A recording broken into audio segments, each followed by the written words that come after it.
It's been shocking, and it's been deeply wrong. Now, I am a free speech absolutist. I'm a public figure, and they are entitled to their view and to express it. But in terms of Harry and Meghan, if these are the sorts of people... The latest row around Harry, Meghan, Archie, Lilibet and royal commentary tells us something much bigger than one angry statement or one furious online pile-on. It tells us how difficult it has become to discuss the Sussexes honestly without the conversation immediately splitting into two extremes. On one side, their most loyal supporters argue that any criticism is cruelty, racism, obsession, or an attempt to drag innocent children into adult disputes. On the other side, critics argue that Harry and Meghan use privacy, childhood, trauma, and security as shields whenever the public begins asking difficult questions about their media strategy. The truth is that both children should be protected and public adults should still be accountable. Those two principles are not in conflict. They only become confused when a family that demands privacy also uses family imagery, titles, names, security concerns, and royal lineage as part of its public brand. The controversy began after broadcaster Mark Dolan appeared on Tom Sykes' Royalist podcast and speculated about the long-term effect of Harry and Meghan's children on the next generation of the royal family. His argument, stripped of the heat and drama around it, was essentially about the possibility of a rival royal court. He was not talking about Archie and Lilibet as small children choosing to cause trouble now. He was talking about a future scenario in which, as teenagers or adults, they might be placed by circumstances, media interest, and parental strategy into a competing royal narrative alongside Prince George, Princess Charlotte, and Prince Louis. Harry and Meghan's spokesperson hit back strongly, calling the remarks deeply distasteful and irresponsible, and saying that children should not be portrayed as future antagonists in adult disputes. That response had force, because children should not be attacked or blamed for situations created by adults. But it also avoided the harder question: what happens when adults build an entire public identity around royal connection while insisting that any discussion of the next generation is off limits? That is the tension at the heart of the Sussex project. Archie and Lilibet are children, and they deserve privacy, safety, dignity, and freedom from hostile commentary. Their cousins is an extraordinary and irresponsible thing to say about children. We are genuinely disgusted by these comments. Whatever views people may hold about the Duke and Duchess of Sussex, children should never be dragged into adult disputes or portrayed as future antagonists for the sake of a provocative soundbite. Now, following that wild assault from the Sussexes, clearly signed off by Harry and Meghan, in my view, written by Harry. Why? They did not choose their titles. They did not choose California. They did not choose the Oprah interview, the Netflix series, Spare, Archwell, As Ever, Instagram posts, security litigation, or any of the family strategy around them. They are not responsible for the decisions of their parents. Any decent commentator should begin there. But Harry and Meghan are public figures who have repeatedly placed their family life into the public conversation when it suited them. They have spoken about their children, shared glimpses of them, discussed their security, used their royal titles publicly, and allowed their names and images to carry emotional weight in stories about family reconciliation.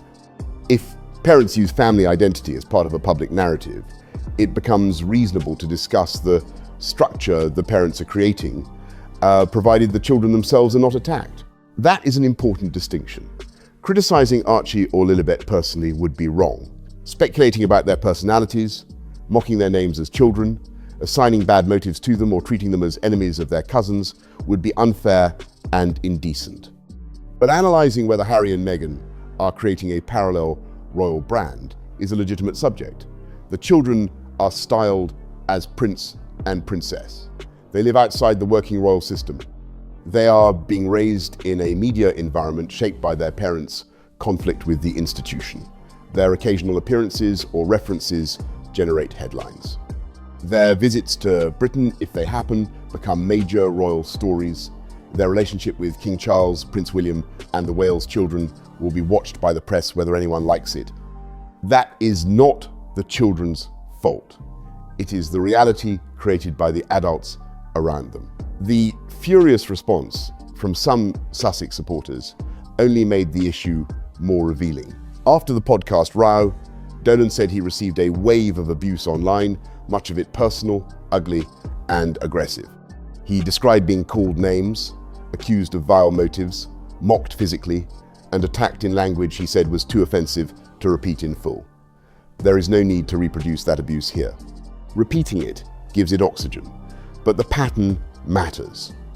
Is nothing but Sussex PR. I'm completely done with him. Well, the whole thing has been an extraordinary experience. I do have a thick skin, and these people are entitled to say what they want, because actually, unlike the Sussexes, I'm quite comfortable with public criticism, accountability. Bring it on. I cannot stress this enough. We do not go after these people online. That's why I've scrubbed out their username. We don't.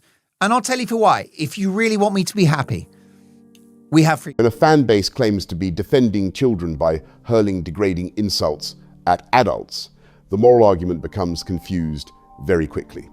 Public figures should be able to withstand criticism, and free speech protects the right to be sharp, angry, and even unpleasant.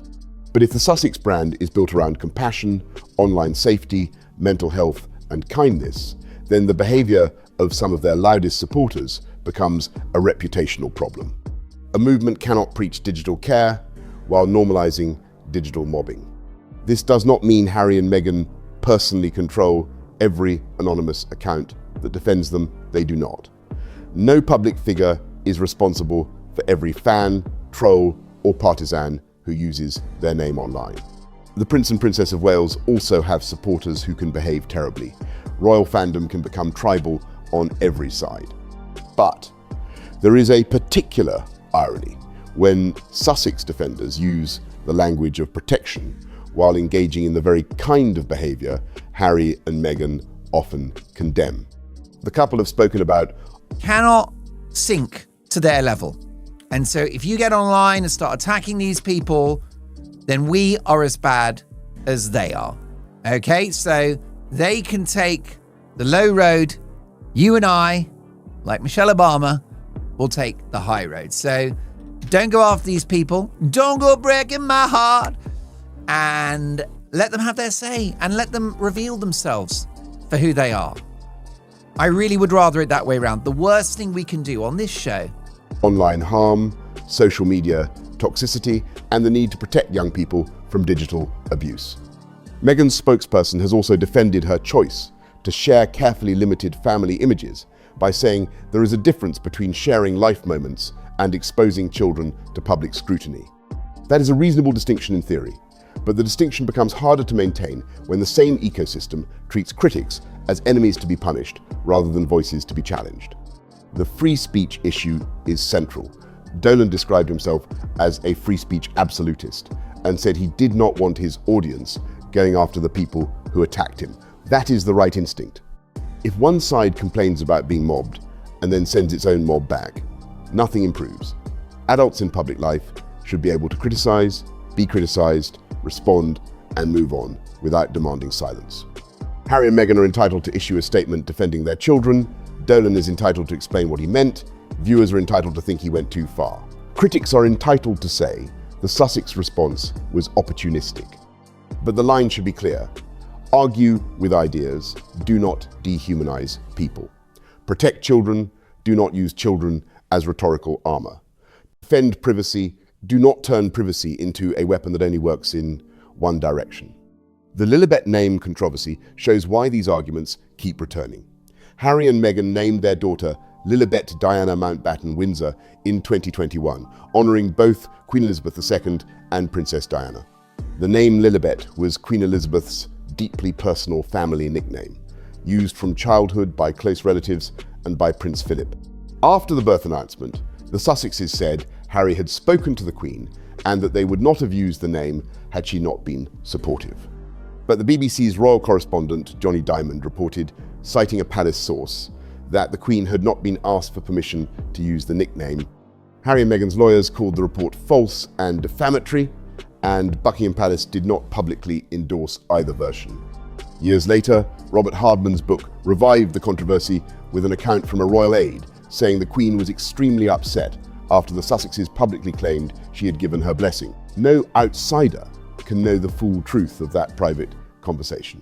Only Harry and the late Queen. And in my response to Harry and Meghan's wild attacks, I actually said that I've always pointed out, and many of my own viewers are not happy about this, that Harry and Meghan and Archie and Lili should have armed royal security in the UK. It's an unfashionable view, but it's because I think that Harry did not choose to be the king's son, and that will always be the case.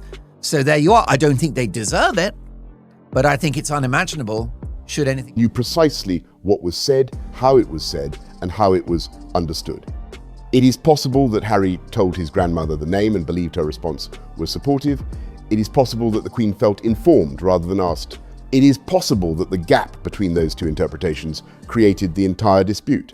Families often fall apart over exactly that kind of difference. One person believes they sought blessing, the other feels they were presented with a fait accompli. The public cannot resolve it. But the controversy matters because it fits a larger pattern.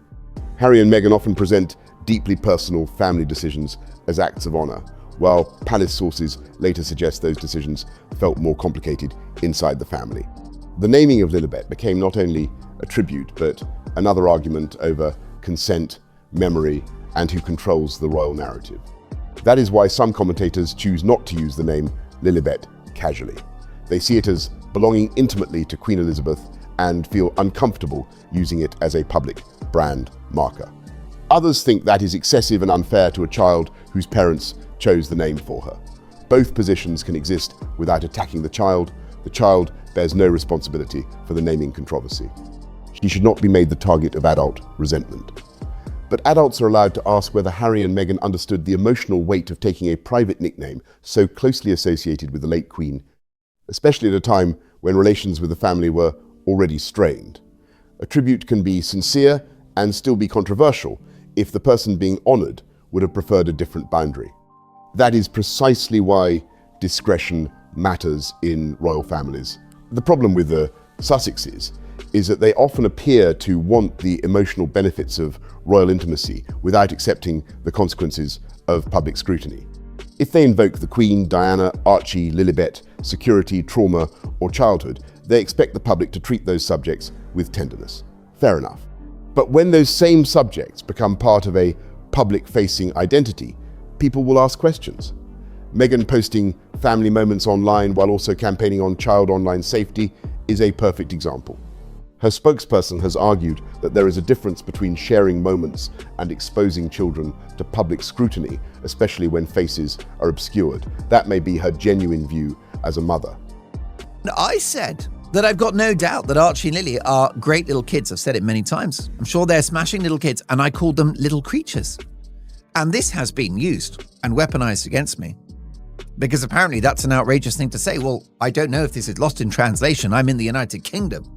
But when we talk about children, then we would call them adorable little creatures. That is the English language. That is an interpretation of that word, gorgeous. And I have to tell you, I might use... Critics still ask whether the line is being drawn wherever it happens to suit the Sussex brand at that moment. If the children are private, keep them private. If they are part of public storytelling, accept that the storytelling itself can be scrutinized. The legal context also matters, because Harry's anger at the press has become one of the defining features of his public life. In July 2026, Harry and several other high-profile claimants lost their privacy case against Associated Newspapers, publisher of the Daily Mail and Mail on Sunday. The High Court dismissed the claims after finding that the claimants had not proved their allegations of unlawful information gathering. Reports described a potentially enormous legal bill, with Associated Newspapers seeking costs and the claimants facing a major shortfall beyond their insurance cover. Harry and Baroness Doreen Lawrence criticized the judgment sharply, while the publisher hailed it as vindication. The result was a serious blow to Harry's legal campaign against the British press. It is important to be precise here. Harry has had some legal successes in other cases. The broader history of British tabloid intrusion is real. and unlawful methods have been proven against other publishers in other contexts. Nobody should pretend the press has always behaved honourably. Diana was chased, hounded, and consumed by a media culture that often behaved brutally. Harry's distrust of tabloids did not come from nowhere. But a history of press misconduct does not prove every allegation in every case. In the Associated Newspaper's claim, the court said the evidence did not establish the claims. That matters because Harry's public campaign often presents his legal battles as moral crusades. When a court rejects the case, supporters may still believe him, but the public is entitled to ask whether anger has outrun proof. That is where Jenny Bond's reported observation about Harry's anger becoming expensive feels relevant. Litigation is not only emotional, it is financial, strategic, and reputational. A person can be morally convinced and legally unsuccessful. A person can feel wronged and still fail to prove the case. And it's been a roller coaster ride. It's been a white knuckle ride, but I've been around the block a few times. And I can take this, and I'm a public figure, and I'm not going to get angry and rant and rave in the way that I've got to say I think the Duke and Duchess of Sussex do. I think they're very intemperate. I think they're very angry people. And in fact, it was Jenny Bond, who's the former BBC royal correspondent. She's still Jenny from the block. And Jenny Bond, who's been a regular on. If Harry keeps treating the courts as a place to resolve the trauma of his past, he may keep finding that the law is narrower than his pain. Courts do not heal childhood grief. They do not rewrite Diana's death. They do not force newspapers to accept the entire Sussex worldview. They ask whether specific claims are proven on specific evidence. When Harry loses, the anger seems to intensify, and that cycle becomes dangerous. It makes him look less like a reformer and more like a man still searching for someone to blame. That does not mean his grief should be mocked. Losing Diana at 12 years old, in public, under the shadow of relentless press attention, was a profound trauma. Anyone with basic humanity understands that. The image of William and Harry walking behind their mother's coffin remains one of the most painful royal images of the modern era. But compassion for that boy does not require unquestioning agreement with the adult prince. Trauma explains some instincts. It does not excuse every decision.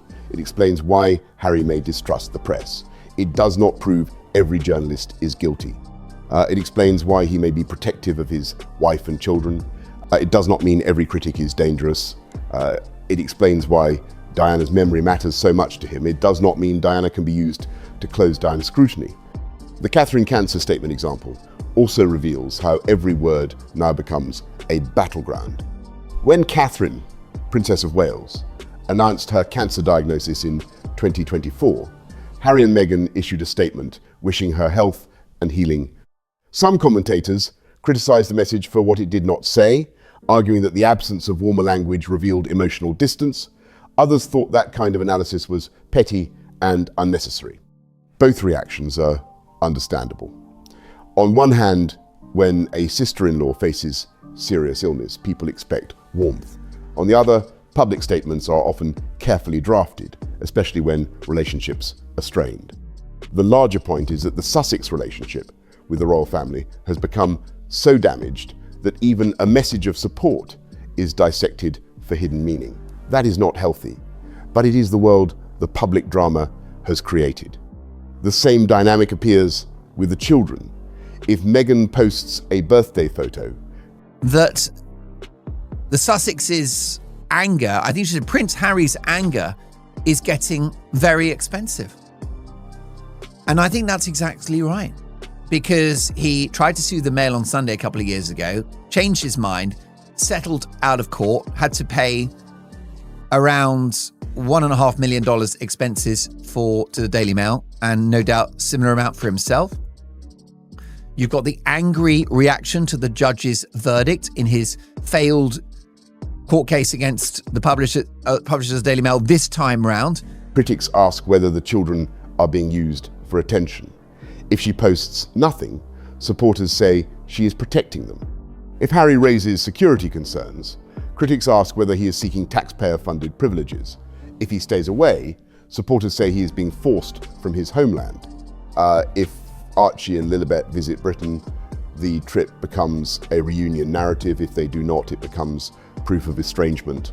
The children themselves are innocent, but the public meaning attached to them is not neutral. Their titles, appearances, names, and movements all become part of the Sussex-Windsor conflict because the adults have never created stable boundaries. This is why the rival court concept should be discussed carefully rather than dismissed outright. A rival court does not need castles, footmen, and formal royal duties. In the modern media age, a rival court can be a symbolic ecosystem, a California-based royal-adjacent family with titles, celebrity allies, streaming platforms, social media channels, lifestyle products, charity appearances, security claims, and carefully released family imagery. It can exist without official recognition from Buckingham Palace. It can draw attention away from the working monarchy without doing a single official engagement. It can generate headlines that force William and Catherine to respond indirectly or compete for public focus. If that ecosystem continues into the next generation, George, Charlotte, Louis, Archie, and Lilibet may all become part of a media comparison they did not choose. That is the danger adults should be trying to prevent now. The solution is not to attack children. The solution is to stop building adult narratives around them. Harry and Meghan can protect Archie and Lilibet by keeping them out of public strategy, not by issuing angry statements whenever someone notices the strategy. The palace can protect the Wales children by avoiding situations that turn cousins into competing symbols. The media can protect all the children by refusing to speculate about their characters, their relationships, or their future loyalties. Commentators can still discuss the structural problem without personalizing it. 7 claims. It's like a parking ticket. They'll get you on 1 or 2 of them. Nothing. Everything thrown out. Stop suing people. But there's so much anger, and there's so much anger in that statement about me. And Harry needs to take a chill pill. I agree with Dr. Max Pemberton, the brilliant psychologist at the Daily Mail, who wrote a piece recently that I covered on the show saying that Harry's obsession with suing everyone. That means saying the adults are creating a risky media architecture. It does not mean saying the children are the problem. The distinction is simple, and serious people should be able to hold it. The Sussex Squad phenomenon also deserves a calmer analysis. Online fan groups often begin as defensive communities. They gather around a person they feel has been mistreated, and they see themselves as correcting a hostile media environment. In Meghan's case, many supporters believe she faced racism, misogyny, class snobbery, xenophobia, and unfair tabloid cruelty. Some of those concerns are not imaginary. The coverage of Meghan has sometimes been harsh, obsessive, and hypocritical. But fan communities can curdle when loyalty becomes identity. At that point, every critic becomes an enemy, every disagreement becomes abuse, and every news story becomes a battle to be won. The result is not protection, it is escalation. The royal family has always generated camps. Diana loyalists, Charles loyalists, Catherine defenders, Meghan defenders, monarchists, Republicans, tabloid readers, anti-tabloid activists, and American celebrity audiences all bring their own emotional histories. Social media intensifies that by rewarding outrage. The nastier the post, the faster it travels. The more dramatic the accusation, the more engagement it gets. That is why Harry and Meghan's online safety advocacy is so tricky. They are right that digital platforms can harm people, especially children, but they also benefit from digital ecosystems that keep their story alive. They criticize online harm while their defenders wage online battles. They seek privacy while public curiosity powers their relevance. That contradiction will not disappear through statements.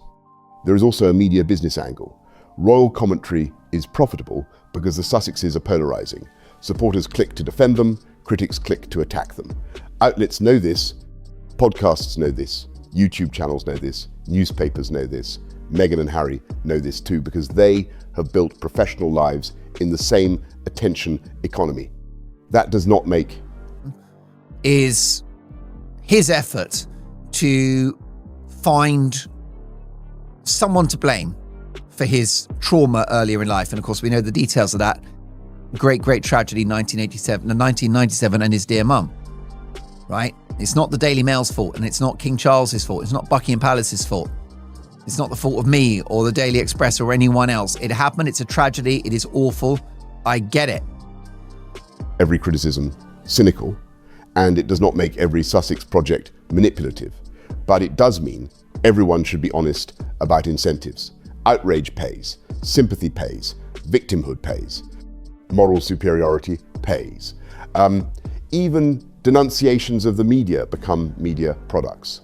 In that environment, children, grief, titles, and family pain must be handled with unusual restraint because they can so easily become currency. The strongest part of the Sussex statement was its insistence that children should not be dragged into adult disputes. That principle is correct.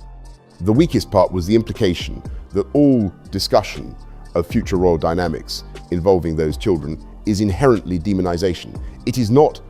There is a difference between demonizing children and warning that adults may be positioning them inside a future media rivalry. In fact, if Harry and Meghan truly want to protect their children, they should welcome serious concern about that possibility. The best way to prevent a rival court dynamic is to refuse to feed it. Keep the children private. Use titles sparingly. Do not release strategic family imagery. Do not let every visit to Britain become a narrative about lineage, security, and reconciliation. Do not make the children symbols of a battle with the institution. The same standard should apply to William and Catherine. Their children are also public children because they're in the direct line of succession. But the Waleses have generally followed a more predictable model. Birthday photos, occasional public events, controlled appearances at major national moments, and limited family updates. People can still debate whether any royal child should be visible at all, but the pattern is clearer.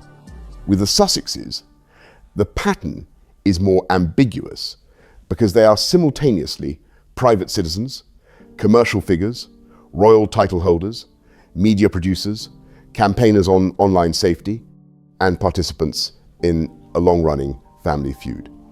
Ambiguity creates suspicion. Clarity would protect everyone. The title issue is especially important. Archie and Lilibet became prince and princess after Charles became king. Break it down. Can we deal first of all with the Lilibet angle? Because a lot of people have got very worked up online about this. I don't use the name Lilibet because I admired Queen Elizabeth and it was clearly a very personal, private pet name for the late Queen. And so I just don't want to use it. I consider it to be her name and that of her alone. But the truth is, we do not know precisely what happened in terms of Lily receiving that name because only Prince Harry and the late Queen knew the full details of their private conversation. But we've done some research on. They are grandchildren of the sovereign in the male line. Harry and Meghan chose to use those titles publicly. That was their right under the existing royal framework, but it also changed how the public reads every future appearance. A child without a title is a private celebrity child. A child styled prince or princess is part of the royal story, even if living abroad. That is not the child's fault, but it is the parents' strategic reality. If Harry and Meghan wanted a completely private childhood outside royal expectation, they had the option of not emphasizing the titles. By using them, they kept the children connected to the institution. Once that connection is public, commentators will inevitably discuss what it means for the future monarchy. The Sandringham settlement in 2020 also sits behind this debate. Queen Elizabeth II was clear that Harry and Meghan could not be half in and half out working royals. They could leave and pursue independence, but they could not represent the crown while building commercial ventures abroad. That principle protected the monarchy from ambiguity. But several years later, the Sussexes still occupy a space that looks half in emotionally, even if half out institutionally. They do not perform official royal duties, yet their royal titles remain central. They are not funded working royals, yet security and accommodation questions remain public. They live in California, yet visits to Britain become royal events. They criticise the institution, yet their relevance still depends on proximity to it. If that pattern continues and is passed down through the children, the rival court concern becomes less about one podcast phrase and more about a long-term structural problem. There is a difference between a rival court and a rival family. Nobody should want the children to grow up as rivals. Nobody should want Archie and Lilibet set against George, Charlotte and Louis. Ideally, the cousins would be able to know each other privately, outside press narratives and adult resentment. But a rival court is not built by children playing together. It is built by adults, staff, publicists, publishers, streamers, photographers, and commentators who attach meaning to every family moment. A birthday post. She had not been asked for permission to use her deeply personal childhood nickname. Now, the Sussexes responded, are you ready for this? By sending legal letters describing that report as false and defamatory and threatening legal action. But here's the rub. No lawsuit was ever brought against the BBC. And Buckingham Palace never publicly endorsed either version of events. The controversy resurfaced in 2024 when the respected royal historian Robert Hardman, good friend of mine, he's going to be on the show soon, in his book, Charles III, New King, New Court, The Inside Story. It's a long title. Robert, we need a sub-editor. That's the longest book title. Becomes a signal. A school choice becomes a comparison. A visit to Britain becomes a constitutional headline. A meeting with the king becomes a soft power moment. Once that machine exists, the children can become symbols before they are old enough to understand the symbolism. That is exactly why the adults must be disciplined now. The security debate adds another layer of sensitivity. Harry has argued repeatedly that his family faces serious risk in Britain and that security arrangements are inadequate. His spokesperson said in 2026 that he was exploring every available option to bring Meghan and the children to the UK amid concerns about appropriate and proportionate protection. That is a real parental concern, and it should not be dismissed casually. High-profile royal children do face risks, but security is also a public resource question. If the Sussexes are private citizens abroad, what level of taxpayer-funded protection is appropriate when they visit? If the children are private, why are their visits announced or briefed in ways that generate public attention? If the family needs privacy for safety, why does family imagery continue to appear in controlled public posts? These questions are not attacks on the children, they're questions about consistency from the adults. One of the reasons the public is so skeptical is that the Sussexes often seem to ask for context when criticized, but deny context when promoting themselves. When they share a tender family moment, they want it seen as motherhood, fatherhood, love, healing, and ordinary life.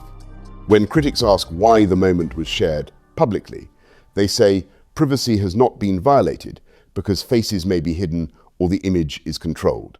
When commentators then discuss the implications of using family images, the response can become defensive and moralizing. But public communication cannot be controlled that perfectly.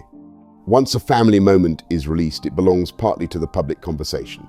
That is the price of using personal life as content, even soft content. This does not mean Meghan should never post about her children. Many parents share family moments online. Staff recalled that the Queen had been, and I quote, as angry as I'd ever seen her after the Sussexes publicly claimed she had been supportive of the name. Robert Hardman also reported another alleged remark attributed to palace sources rather than the Queen publicly herself. And here is the quote that was going around from the Queen, allegedly, reportedly. I don't own the palaces, I don't own the paintings. The only thing I own is my name, and now they've taken that. Now, those alleged comments have since been widely repeated by journalists, including... Public figures show carefully protected glimpses of their children while still trying to keep them safe. The world is not all or nothing. But Harry and Meghan have made child online safety part of their public mission, which raises the standard. If they want to be voices on the dangers of digital exposure, they should expect stricter scrutiny of their own digital choices. That is not hypocrisy hunting for sport. It is basic accountability. The same rule applies to anyone who campaigns on climate while flying private, or on press ethics while feeding friendly stories, or on compassion while encouraging a hostile fan culture. Public advocacy raises the bar. The online abuse directed at Dolan also raises a question for platforms and fandoms. Social media encourages people to speak in ways they would almost never use face-to-face. It turns moral outrage into entertainment. It rewards the most brutal formulation. It allows people to feel righteous while behaving cruelly. The Sussex squad is not unique in that, but it is a vivid example because it operates around a couple who speak constantly about harm, mental health, and safety. If the defense of kindness requires unkindness, something has gone badly wrong. And if the defense of children requires adults to degrade each other in front of everyone, the children are not really being protected. They are being used as a flag in another adult battle. The answer is not censorship. People have the right to dislike commentators. They have the right to defend Harry and Meghan. They have the right to say a broadcaster's remarks were irresponsible. But there is a moral difference between criticism and cruelty. Saying that argument was wrong because it placed children in an unfair future role is legitimate. Calling someone names, spreading personal allegations, mocking appearance, or encouraging harassment is not principled defense. It is just abuse wearing a moral costume. Harry and Meghan cannot control every supporter, but they could set a tone more clearly by rejecting harassment from their side as strongly as they reject criticism from the other side. There is also an opportunity here for better royal journalism. Too much royal coverage collapses into teams. For example, I wouldn't mock her in a documentary in the way that my husband did.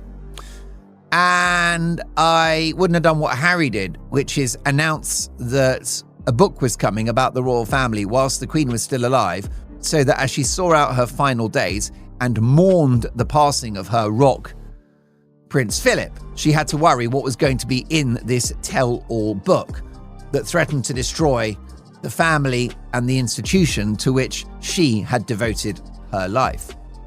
A person is either pro-Sussex or anti-Sussex, pro-Wales or anti-Wales, pro-Palace or anti-Palace. That is intellectually lazy. The public should be able to say that Harry's trauma is real and that some of his choices are poor. It should be able to say Meghan faced unfair treatment and that she sometimes uses media skillfully for her own advantage. It should be able to say William and Catherine deserve privacy and that royal children are still part of a public institution. It should be able to say the press has behaved appallingly and that Harry failed to prove a specific case against associated newspapers. Mature commentary lives in those distinctions. Fan culture hates distinctions because they weaken slogans. The associated newspaper's defeat is a useful example. Some of Harry's supporters reacted as though the judgment proved nothing because they believe the press is inherently corrupt. Some critics reacted as though the judgment proved Harry has never had a legitimate grievance against any newspaper. Both readings are too simple. The judgment concerned specific claims, specific articles, specific evidence, and specific legal standards. It did not absolve all tabloid history, and it did not validate every feeling Harry has about the press. It showed that, in this case, the court was not persuaded. A serious public conversation can hold that complexity.